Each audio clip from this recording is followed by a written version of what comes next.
Voters across the country are making it clear that they want to be heard even when their elected officials do not have the courage to show up. So progressive grassroots groups like Indivisible decided to help them, organizing so-called empty chair town halls where concerned citizens can speak their mind to Republicans in Congress who've done nothing to stand up against the Trump administration and to Elon Musk, even if those Republicans aren't physically there.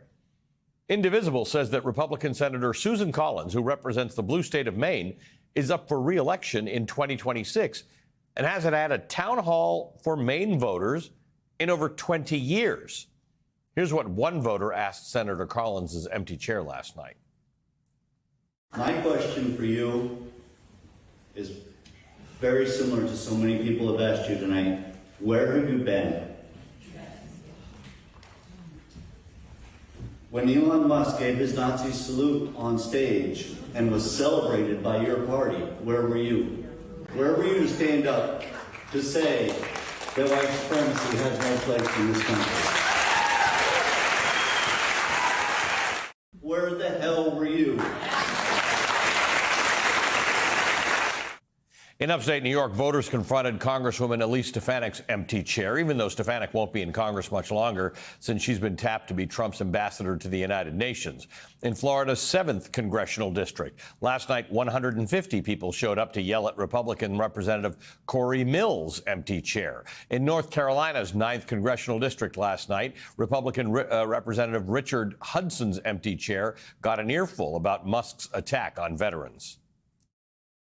If I have the opportunity to speak to Richard Hudson, I'm going to ask him, how the hell do you get the gall to call yourself the veterans representative while you sit silent while Elon Musk and Donald Trump fired over 6,000 VA workers and they're planning to fire another 80,000? And in Eau Claire, Wisconsin, as we showed you last night, voters had plenty to say to Republican Derek Van Orden's empty chair. With their Republican congressman a no-show, Wisconsin Secretary of State Sarah Godlewski stepped in to field the voters' questions. People of Eau Claire and the people of the 3rd CD deserve answers when a representative votes on a bill to cut $1.5 trillion. And this money is going to impact essential services that Western Wisconsinites rely on. He says the budget is not meaning that we're going to cut Medicare and Medicaid. Well, I'd like to see that in writing, that he's going to oppose any bill that cuts funding. My question for Mr. Van Orden is, where are you and how can your constituents reach you? Where are you and how can your constituents reach you? Joining us now is the Wisconsin Secretary of State, Sarah Godlewski. Sarah, we saw you last night. We were airing this stuff, and we had said that Van Orden's not there, but there was somebody standing in the front who was receiving the questions, and that was you. You were accommodating the idea that voters have, I don't know if it's a right where it's written down, but have an expectation in America that they are able to speak to, access, and hold their elected officials to account.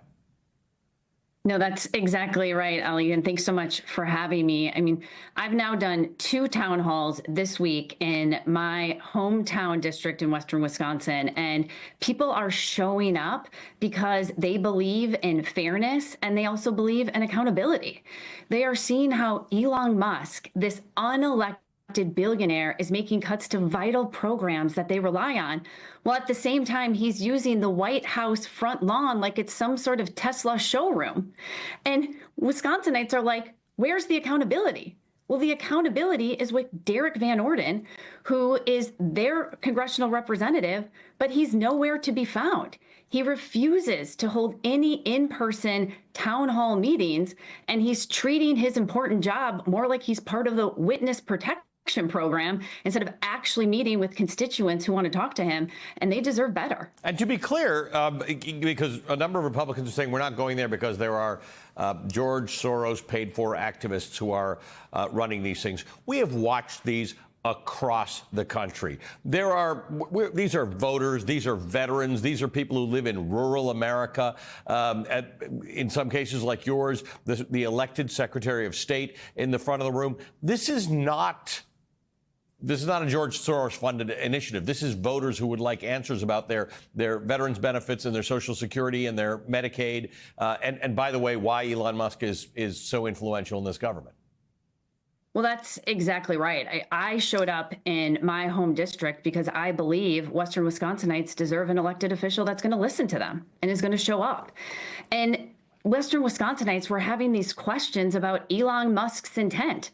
And they should, because they're seeing that he has billions of dollars of government contracts, but yet he's willing to cut these vital programs because to him, they're just numbers on a balance sheet. But I'll tell you, they're not numbers on a balance sheet. They are veterans, they're farmers, they're students, they're healthcare providers. I mean, a farmer was sharing at our town hall yesterday that he bought energy efficient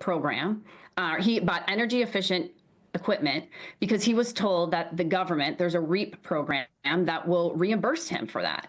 And DOGE just cut that program. So now he's on the hook for hundreds of thousands of dollars of equipment that he was told the government would pay him back, and they're not going to do that. And as a farmer, he's already facing tariffs. He's not sure how he's going to pay his bills.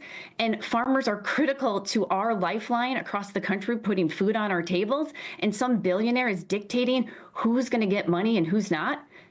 Again, that's not what a democracy looks like. Not just tariffs, but the USAID cuts. USAID provides food to countries that is grown in America. So farmers are losing those contracts. I just want to bring up something that has just happened. Donald Trump has posted on his social media, Wisconsin, there's a very important election for state Supreme Court on April 1st, and early voting is underway.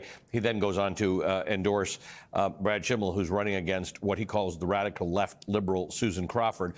Important to note, Brad Schimmel is also financially supported by Elon Musk. There are canvassers in Wisconsin right now knocking on doors who are financially supported by Elon Musk. So there are all these concerns about George Soros and the left. In your state, there is actually an election on April 1st, and Elon Musk is very, very involved in it.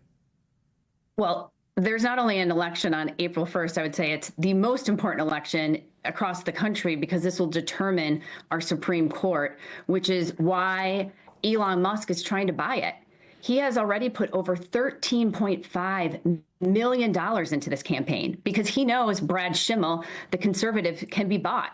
You know, Brad Schimmel was our attorney general here in Wisconsin, and he took money from Big Pharma, and then he tried to gut the ACA. And so he is just a pay-to-play politician. And there's one thing that I can tell you about Wisconsinites is they don't want billionaires running this country. They want to make sure it's elected officials. Susan Crawford is running. She's been a judge in our state and has ensured that the law actually works for the people, not for the most powerful. And when you are looking at the Supreme Court, who in 2020, we determined that Donald Trump he tried to overturn the election, and the Supreme Court, by one vote, that's it, made sure that his BS claims did not succeed. And so the stakes couldn't be any higher. Wisconsin Secretary of State Sarah Godlewski, good to see you. Thank you for joining us tonight. I appreciate your time.